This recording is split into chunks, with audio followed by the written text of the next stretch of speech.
आपकी मंशा संविधान के लिए और बाबा साहेब के लिए, जो संविधान निर्माता उनके लिए क्या थी, वो तो सदन के भीतर दिख गई। माफी तो भाजपा को माननी चाहिए, प्रधानमंत्री को अपने होम मिनिस्टर का इस्तीफा लेना चाहिए।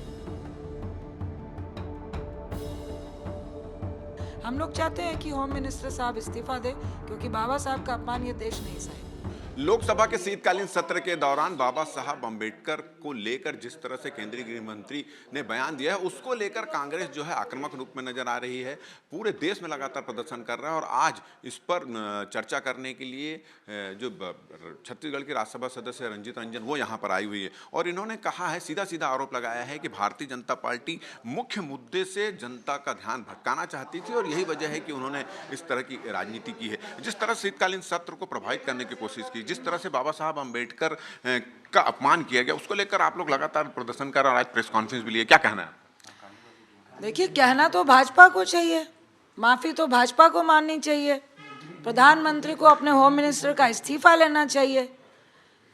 हम लोग तो चाहते थे, लगभग 25 नवंबर से 20 दिसंबर तक का सेशन था, 25-30 दिन का सेशन था और आपने सारे मुद्दों को भटकाने क्या, आपने सदन चलने ही नहीं दिया।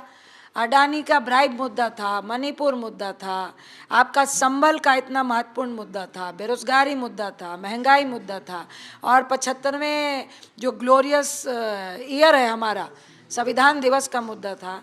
आप सिर्फ हम ही लोग मुद्दे दे रहे थे। 2 हफ्ते तक तो आपने सदन ही नहीं चलाया और सिर्फ 2 दिन के लिए माने। और आपकी मंशा संविधान के लिए और बाबा साहेब के लिए, जो संविधान निर्माता उनके लिए क्या थी, वो तो सदन के भीतर दिख गई। तो उनकी नीयत में हमेशा से खोट था, संविधान के लिए भी और बाबा साहब के लिए भी। क्या लग रहा है, क्या एक सोची समझी साजिश के तहत था कि मुख्य मुद्दे पर बात ना हो और इसको भटका दिया, या जानबूझ के इस तरह के बयान दिए गए? सदन चलाना नहीं, मुद्दे को भटकाना है। हम लोग घुमा घुमा के उनको मुद्दे पर ला रहे थे और ये विनाशकाले विपरीत बुद्धि है कि जब सदन में संविधान की चर्चा हुई तो वो सिर्फ और सिर्फ संविधान पे ना बोलकर कांग्रेस का क्रिटिसाइज कर रहे थे। लेकिन इसमें विपक्ष को भी मौका मिला क्योंकि चर्चा चल रही थी और जब विपक्ष ने उनका फेलियर गिनाया तो मैं कहूँगी कि होम मिनिस्टर की खींच निकली और जो उनका कंट्रीब्यूशन नहीं था, ना आरएसएस का ना भाजपा वालों का, वो खींच निकल रही थी। और मुझे लगता है उनको ये सहन नहीं हो रहा था कि 2024 में भी हम लोग संविधान की किताब लेकर और बाबा साहेब के जो नियत थी उनकी कि देश चलेगा कैसे, जो सारे उसमें लगभग 291 सदस्य थे, लगभग 15 सदस्य थे जिन्होंने ड्राफ्ट किया था, तो उनकी जो नियत थी देश को जोड़ के रखने की और इनकी जो नियत हम लोगों ने उजागर की, उस मुद्दे को डाइवर्ट करना चाहते थे, लेकिन अंदर में जो था वो निकल के बाहर आया।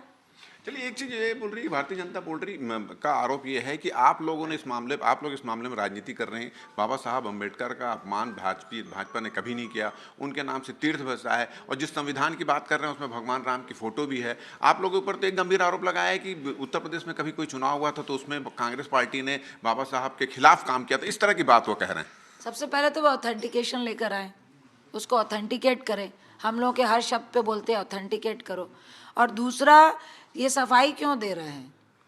हम लोग तो कह रहे हैं ना कि अगर हमने 55 साल संविधान बनाया ना, हम लोगों ने संवैधानिक अधिकार दिए ना, एसटी को दिया, एससी को दिया, आदिवासियों को दिया, फॉरेस्ट के लिए दिया, लैंड रिफॉर्म लेके आए, राजाओं से लैंड रिफॉर्म लेकर आए, मिडिल क्लास और लोअर क्लास को दिया, किसानों के लिए रिफॉर्म लेकर आए, महिलाओं के लिए रिफॉर्म लेकर आए। हम तो कह रहे हैं ना, आप क्या करके आए? क्या ये संवैधानिक खनन नहीं है? आपने बोला युवा को नौकरी देंगे, 11वां साल चल रहा है, 22 करोड़ युवा को नौकरी मिलनी चाहिए थी, 1 करोड़ को भी मिली है क्या? आप बोले थे महंगाई कम करेंगे, क्या ये लोगों की गरीबी का संवैधानिक खनन नहीं है? आप बोले थे किसानों की आमदनी को डबल करेंगे, ये क्या किसानों का संवैधानिक खनन नहीं है? 700 किसान शहीद हो गए, क्या ये संवैधानिक खनन नहीं है? ये अपने फेलियर को छिपाने के लिए, ये तो परिणाम है कि आप सिर्फ 55 साल का चिट्ठा वो भी वो लेकर आते हैं। आप 2-3 संशोधन की बात करते हैं कांग्रेस की, लेकिन कांग्रेस ने तो 55 संशोधन किए। आप क्या चाहते हैं? अब आप लोग क्या चाहते हैं इस मुद्दे? हम लोग चाहते हैं अगर उनकी नीयत साफ होती तो वो हाउस के अंदर ही राज्यसभा में ही क्या देते कि जवान फिसल गई, मेरी नीयत में बाबा साहब का अपमान नहीं था, मैं माफ़ी मांगता हूँ, माफ़ी मांगनी थी। अब तो उन्होंने खुलेआम, अमित शाह जी ने नहीं, प्रधानमंत्री ने भी ट्वीट करके यह दर्शा दिया कि हाँ हमने अपमान किया और हमें कोई इसका कोई भी गिला शिकवा नहीं है। हम लोग चाहते हैं कि होम मिनिस्टर साहब इस्तीफा दे, क्योंकि बाबा साहब का अपमान ये देश नहीं सहेगा। चलिए, तो कुल मिला के कांग्रेस की मंशा ये है कि जब तक इस पूरे मामले में भारतीय जनता पार्टी के लोग अमित शाह माफ़ी नहीं मांगते और इस्तीफा नहीं देते, तब तक उनका जो इस पूरे पूरे मुद्दे को लेकर वो गर्म रहेंगे, उनका मुद्दे को उठाते रहेंगे और लगातार उनका इस मामले में धरना प्रदर्शन और आंदोलन जारी रहेगा।